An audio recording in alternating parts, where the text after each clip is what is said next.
We're also watching what is happening with Hurricane Ian, and western Cuba is now taking a direct hit. Ian made landfall after strengthening to a major Category 3 storm overnight, and here's the scene.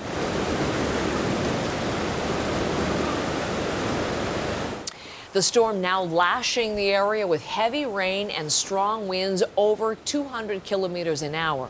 Western Florida is in Ian's sights next, and Chris Reyes is following that story, watching from a safe distance. But listen, people are trying to get to a safe distance because of all of the ingredients of Hurricane Ian. What's the latest this morning, Chris?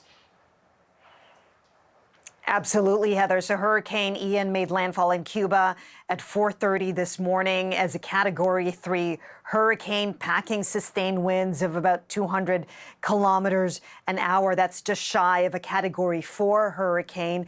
It made landfall in the island's western tip, hitting the town of La Coloma in the Pinar del Rio province. On top of these dangerous wind warnings, the U.S. National Hurricane Center has issued warnings for life-threatening flash floods, storm surge, and mudslides. And what are they saying about timeline and track and when it's going to make landfall in Florida, Chris? It's expected to start heading north to Florida, making landfall sometime Wednesday, Thursday. Tampa Bay and St. Petersburg on the west coast of Florida. Several counties there, Heather, are already under an evacuation alert. Florida Governor Ron DeSantis has issued a statewide state of emergency. Here's what he had to say. The Florida National Guard has activated 5,000 Florida Guardsmen, as well as 2,000 additional Guardsmen from Tennessee, Georgia, and North Carolina that have been activated to help. So, Heather, in the Tampa Bay region, shelters have already been set up.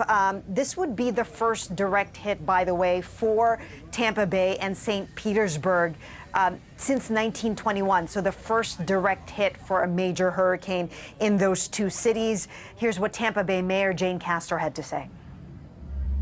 This is going to be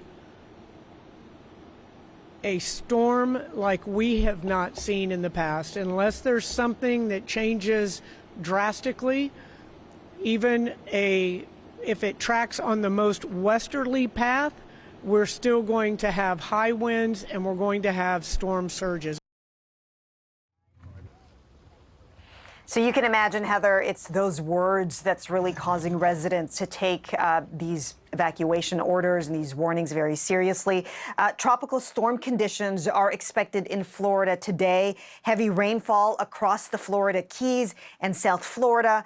Flooding is expected across central Florida into southern Georgia and coastal South Carolina. President Joe Biden has also declared a state of emergency, mobilizing FEMA and the Department of Homeland Security.